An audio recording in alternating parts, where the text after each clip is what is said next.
नमस्कार दोस्तों, मैं हूं आपका होस्ट और दोस्त विक्रांत जोशी और आपका स्वागत करता हूं मैं रिव्यू मास्टर में। दोस्तों, इस वीडियो में हम जानेंगे ऑटो फोकसिंग के बारे में, यह कितने प्रकार की होती है और कैमरों में कौन सी ऑटो फोकसिंग इस्तेमाल की जाती है, स्मार्टफोन में कौन सी ऑटो फोकसिंग इस्तेमाल की जाती है, कौन सी सबसे बेहतर ऑटो फोकसिंग टेक्नोलॉजी है, कौन सी नई ऑटो फोकसिंग टेक्नोलॉजी और किस प्रकार की ऑटो फोकसिंग वाले कैमरे और फोन हमें प्रेफर करने चाहिए। आपने बहुत सी ऑटो फोकसिंग पर वीडियो देखी होगी, पर इस वीडियो को देखने के बाद आप ऑटो फोकसिंग के बारे में और बेहतर और ज्यादा जान पाएंगे। तो चलिए जान लेते हैं।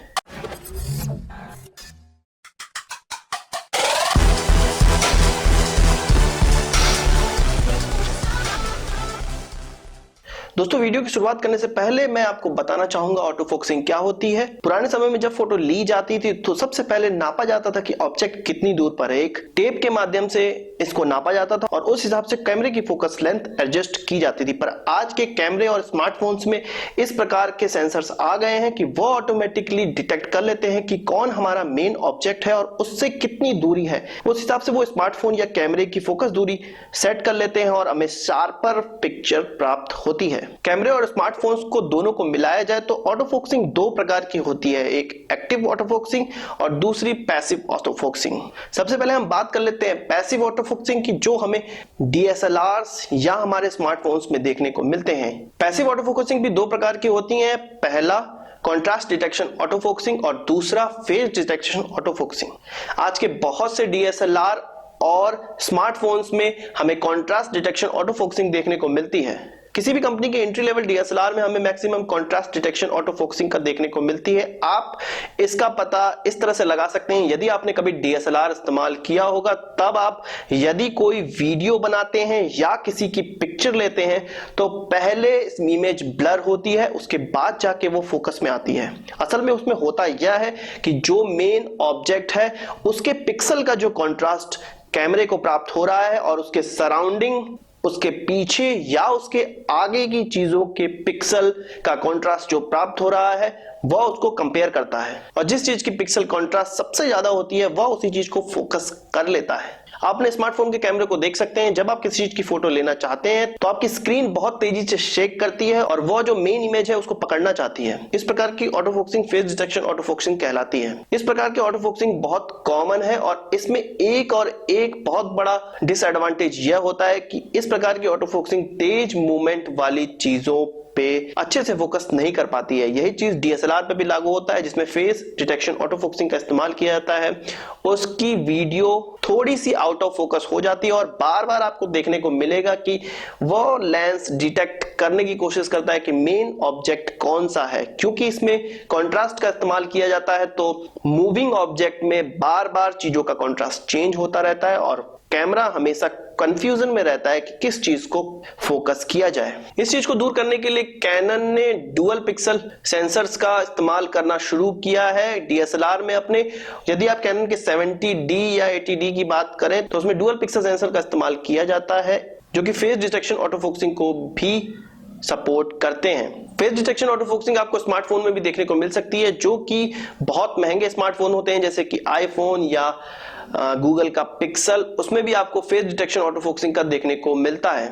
इसमें होता यह है कि जब कोई इमेज से प्रकाश सेंसर पे पड़ता है तो उसकी दो इमेज बनाई जाती है और कैमरे का प्रोसेसर उन दोनों इमेज को एक दूसरे के ऊपर लाने की कोशिश करता है और जैसे ही वह इमेज एक दूसरे पर आ जाती हैं, एक दूसरे की बिल्कुल एक तरह से हो जाती हैं, तब वो कैमरा उस चीज को फोकस कर लेता है। आपको बहुत महंगे कैमरों में इस प्रकार की फोकसिंग देखने को मिलती है। स्मार्टफोन में, जो आजकल हमारे स्मार्टफोन होते हैं, जो लोअर दाम के स्मार्टफोन होते हैं, उसमें इस प्रकार की आपको फोकसिंग देखने को नहीं मिलेगी। पर वह दिन दूर नहीं है जब इस प्रकार के फोकसिंग आपको हर चीजों में मिल जाएगी और आप इस फोकसिंग का अच्छे से इस्तेमाल कर पाएंगे और बेहतर वीडियो भी प्राप्त कर पाएंगे। तो यह थे पैसिव फोकसिंग के दो उदाहरण। अब हम बात कर लेते हैं एक्टिव फोकसिंग की। एक्टिव फोकसिंग आपको देखने को मिलती है लेजर ऑटो फोकस में। आप जानते हैं कि मोटोरोला के मोटो G4 प्लस में आपको लेजर ऑटो फोकसिंग देखने को मिलती है। इसमें होता यह है कि एक बहुत ही हल्की रोशनी वाले लेजर का इस्तेमाल किया जाता है। असल में आप लेजर ना कह के इसको इंफ्रारेड किरण भी कह सकते हैं, उनका इस्तेमाल किया जाता है। जब वो जाके किसी ऑब्जेक्ट पे टकराती हैं उसके बाद वो वापस आती है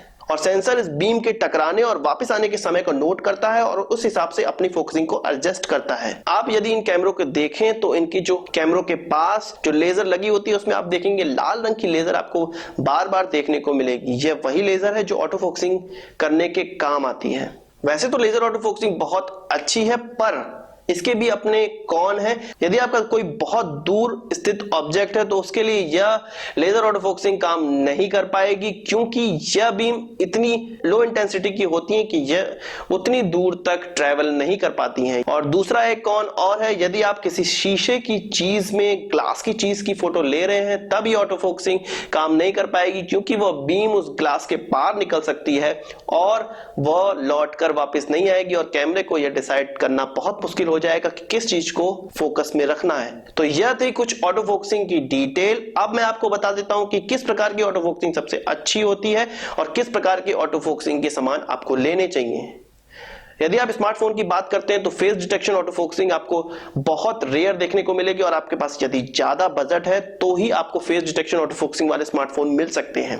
इसके अलावा यदि आपको बजट स्मार्टफोन देखने हैं तो उसमें आपको कॉन्ट्रास्ट डिटेक्शन ऑटो फोकसिंग मिलेगा, पर यदि आपको लेजर ऑटो फोकसिंग मिल जाए तो उसी फोन को हमें लेना चाहिए, उसी फोन को हमें प्रेफर करना चाहिए। इसी प्रकार डीएसएलआर की बात करें तो आपको डीएसएलआर में यदि आपका बजट ज्यादा है तो आपको बिल्कुल और बिल्कुल फेस डिटेक्शन ऑटो फोकसिंग वाले कैमरे लेने चाहिए, और आपका बजट कम है तो ये आपकी मजबूरी बन जाती है कि आपको कॉन्ट्रास्ट डिटेक्शन ऑटो फोकसिंग मिलेगा। और बहुत से ऐसे कैमरे अब डेवलप हो गए हैं, डीएसएलआर में भी डेवलप हो गए हैं, जिनमें हाइब्रिड ऑटो फोकसिंग का इस्तेमाल किया जाता है। और मुझे लगता है कि कुछ सालों में ये एंट्री लेवल डीएसएलआर में भी आपको फेस डिटेक्शन ऑटो फोकसिंग देखने को मिल सकती है। तो यह थी पूरी डिटेल ऑटो फोकसिंग के बारे में। आशा करता हूं आपको वीडियो पसंद आई होगी और आप इसको एक बड़ा थम्स अप जरूर देंगे। इस वीडियो से संबंधित आपका कोई सवाल या सुझाव है तो उसको कमेंट बॉक्स में जरूर लाइए, और यदि आपने हमारा चैनल सब्सक्राइब नहीं किया है तो वीडियो के नीचे आपको जो लाल रंग का बटन दिख रहा है उसको क्लिक करके आप हमारा चैनल सब्सक्राइब कर सकते हैं। नमस्कार, थैंक यू।